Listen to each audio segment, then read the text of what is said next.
day in the courtroom where the jurors will not be able to see the defendant. It'll be just hear all verbiage, and there won't be that, you have to look good for the jurors. What an interesting question that is, because I know we're all aware that in other countries things like that happen. And somebody isn't evidence just because they're in the courtroom, they have to be on the witness stand.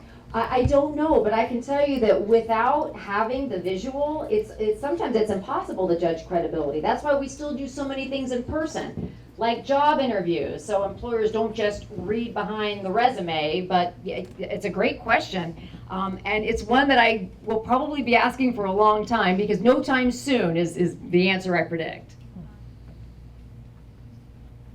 What else?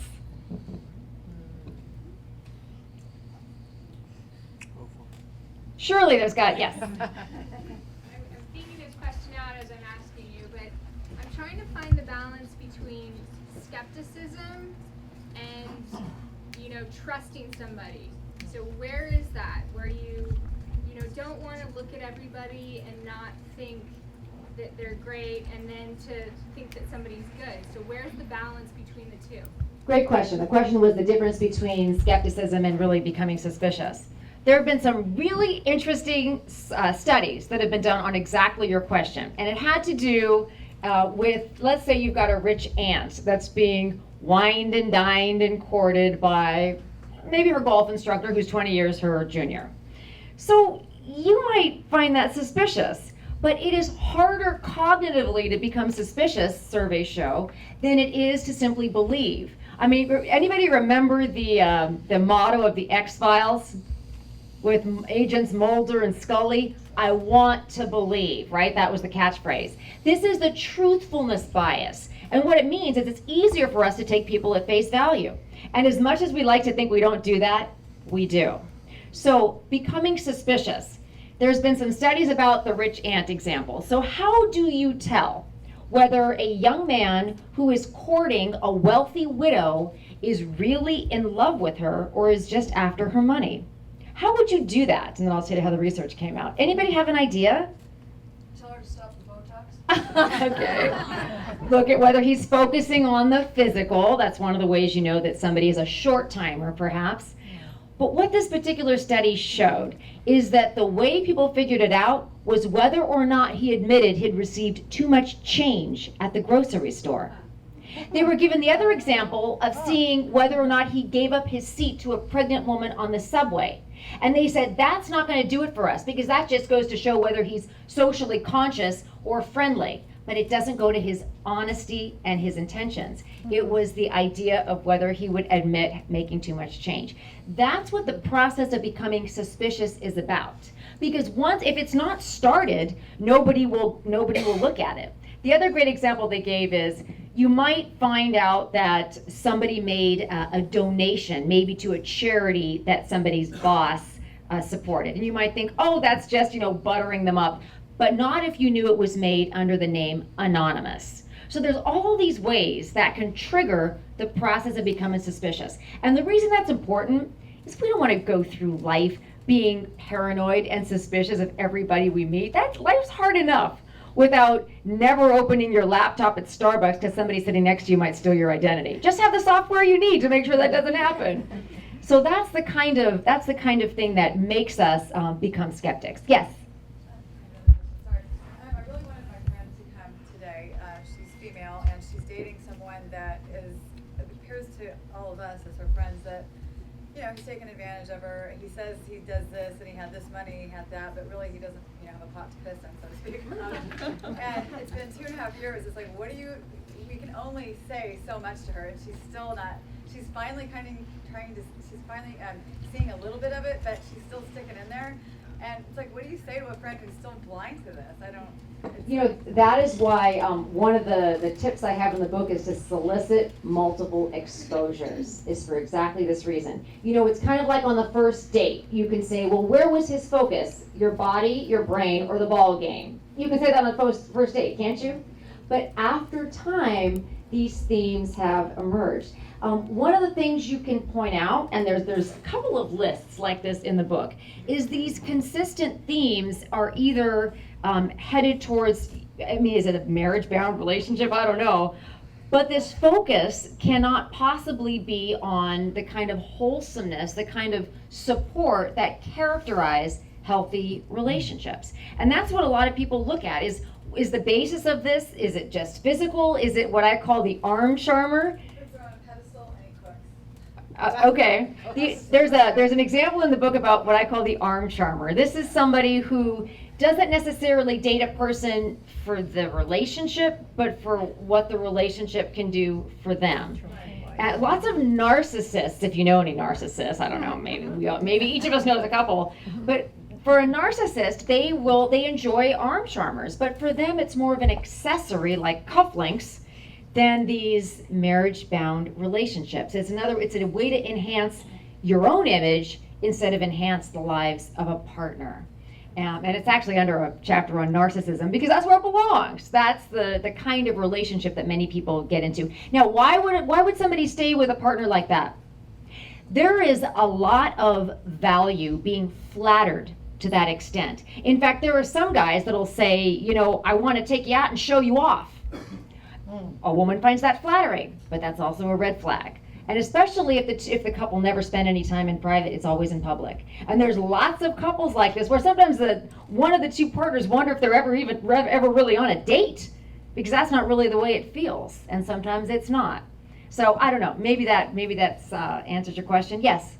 I have two remarks. One, wouldn't good advice for her to be to buy the book? Yeah. Wouldn't advice be to buy the book? Okay, that's good advice. I didn't want to say that, but that's right. And my other remark is I've heard from authors that the process of writing the book often has a positive effect on the author process itself.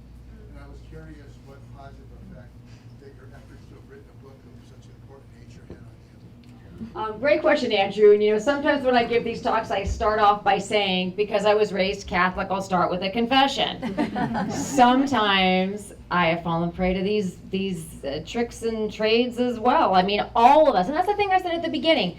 Nobody is above being vulnerable. And one of the other things the book talks about is targeted praise. Now, what does that mean?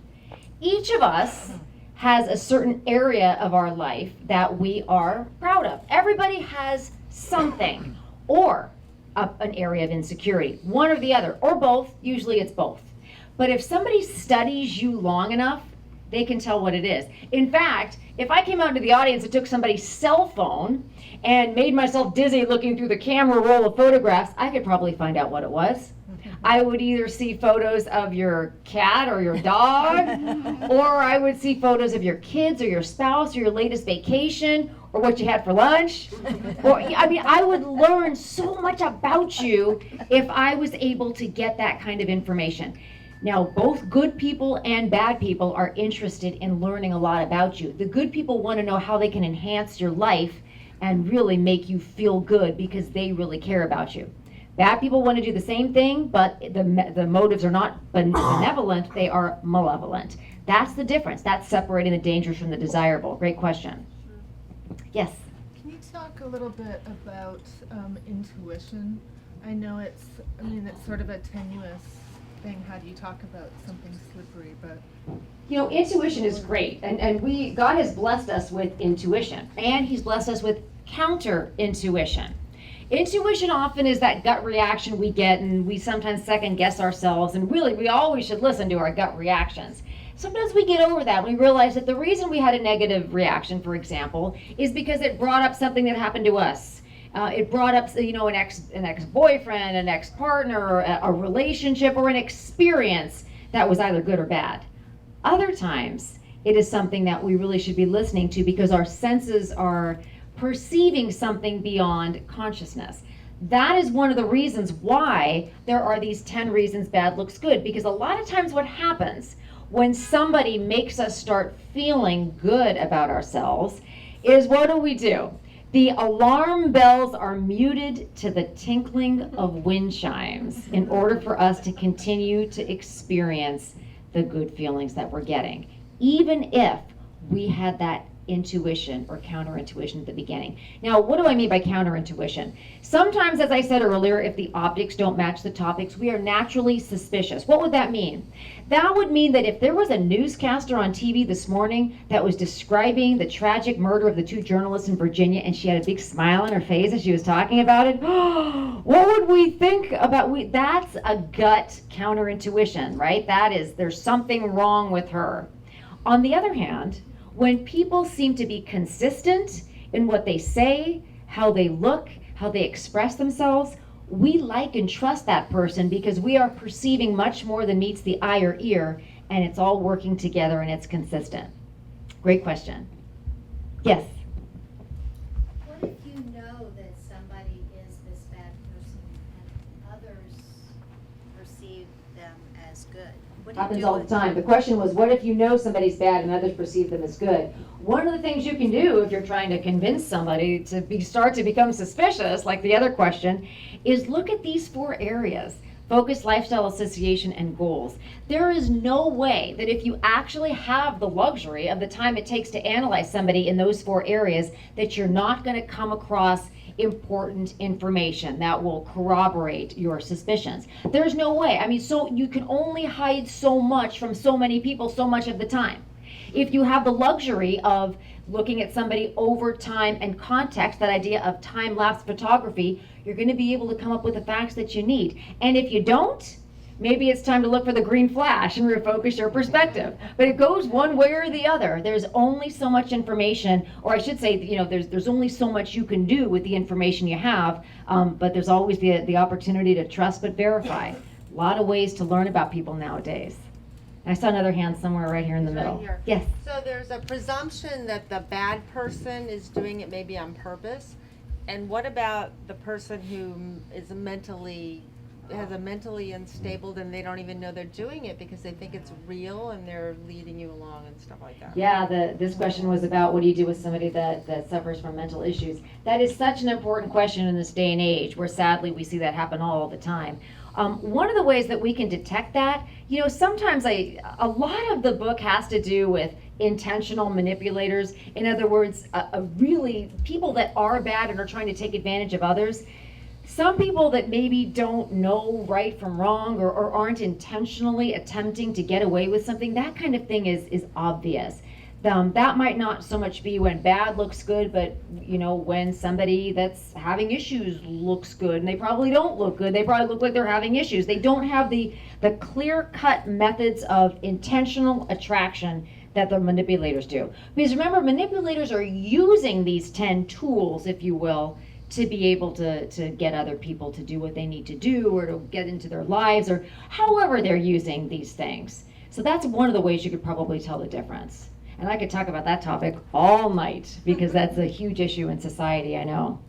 Yes? So we know a lot about how past experiences will affect how a person behaves. So what makes a person become a manipulator? Well, most people are good.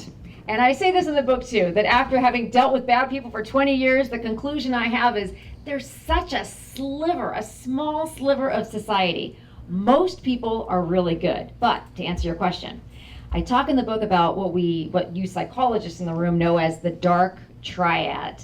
This is psychopathy, narcissism, and Machiavellianism. People that have either the full-blown disorders or elements of this disorders have the tendency to manipulate others. Now there's a debate as to, well, gosh, do you get one of these disorders as you grow up? Are you born with it? Regardless of how it happens, those kind of manipulative tendencies end up really manifesting themselves in the use of one of these 10 reasons bad looks good. Sometimes all 10. I mean, people that are smart enough to be able to engage in this behavior know what technique to use with you. They would get to know you personally, selectively give you attention, and get to know what it would be, what you would like to feel good about. So yes, it is intentional in a lot of these cases. At least, again, like I said, the impetus for the book was 20 years of hearing people say, how did I miss that? How could I not have seen that? Why didn't anybody warn me? And the people that they have been fooled by have been doing it intentionally, not accidentally. Yes? You mentioned a juror it kind of has a similarity to the defendant. Hmm? Now, when you do the jury process, are you able to pick up on? Oh, I wish I could pick up all this stuff and do the jury selection. My goodness, we think we're so good at picking juries after so many years, and still things slip through the cracks. I've had jurors after the trial is over reveal that there was something that wasn't even that relevant to any of the evidence in the case that still was just a bonding process. Sometimes they are the same nationality, they grew up in the same place, they had the same mannerisms. Incidental similarity. There's a number of studies in the book that show that things as simple as having the same wristwatch will cause people to like each other, cause people to stand closer together. More people are likely to sign a petition if the two people are dressed alike. Back in the day in the 70s, they were doing all these experiments on college campuses.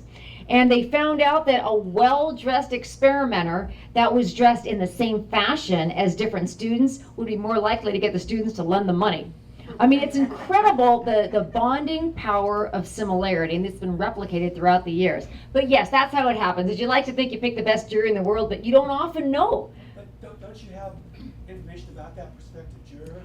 You do, but remember, Same town. well, remember it's often incidental similarity. And for example, we may not know all of the facts and circumstances about every single juror or even about the defendant. And even incidental similarity, maybe, and I'll give you an example. Phraseology, colloquialisms, things that you would never think are going to factor into whether somebody's going to vote guilty or not guilty is a way in which somebody feels that, you know what, that guy is just like me. Things like that just come up during the course of the trial, and they also come up during the course of employment and friendships, and cause people to really bond with one another, sometimes not even realizing why they're so drawn to each other. But the seduction of similarity, as the chapter is called, it happens all the time. Yes? How much time do you think it should take to make a determination? How much time do I think it should take? I hope we could do it right away, but unfortunately, first impressions are formed so quickly that we probably need to spend time with the person in a variety of different contexts and meet their friends and family and have them meet our friends and family, because those are the folks that vet our new friends for us, don't they? And they're honest, and they have every reason to be honest because their concern is you, not your new friend. So as far as a period of time, it depends on how frequently you see them. You know, sometimes, we go on vacations or trips or things where we spend time with people from the office for extended periods of time, and that can provide you with a lot of information to work with. On the other hand, if it's somebody you only see during the work week or once a week, you'll probably need a longer period of time. And along the lines of your question, beware of the open book. Nowadays, I should say the open nook. This is the person that just is a running stream of consciousness about their life. And sometimes it's what we call a psychopathic fiction. Why would they lay all that out there in ebook format? Because it invites reciprocity. We, again, whether we want to admit it or not, when somebody is so self-revealing with us, we almost feel compelled to reveal a little bit of ourselves. This is the strangers on a train phenomena. That really doesn't make sense anymore because now with the advent of the internet, right, you meet somebody on a train and you've got a LinkedIn request from them 2 hours later, so that really doesn't work. But back in the day when that was a saying, what it meant was that if we thought we weren't going to see somebody again, we would just lay it all out there, tell them all kinds of dark secrets about ourselves. They would do the same, and then we'd both go on our ways. But the reciprocity effect is alive and well. And somebody who reveals way too much information, right? TMI, as our kids say, too much information is almost doing it sometimes if they have a malevolent intention to get you to do the same thing. And then you'll believe you've learned all you need to learn about them, but you really haven't learned anything at all. Because while they may be an open book, they're a book of fiction. You tell me when there's one more question? Okay. Are we done? I have one. Okay. All right, Ian. I work with a couple of master manipulators. And that's not a relationship I can just end or avoid. Right. So does your book address that? It does a little bit, because that's really a very tricky question, is what do you do when you work with toxic people and there's nothing you can do about it? Part of what you can do is not give them the information they need to work with to manipulate you. Because remember, if somebody doesn't know anything about you, how are they going to know how to approach you? What kind of targeted praise you'd most like to hear? What kind of flattery would be most likely to work with you, or whatever you feel important to you? So it's almost not giving them the ammunition they would need to load into the gun and do something to you. Really flying below the radar, less is more. These kinds of philosophies, if you worry that you work with somebody that you just can't extricate yourself from. Good question, Ian. Sadly, it happens all the time. All right. Hate to end on that note, but all right, thank you.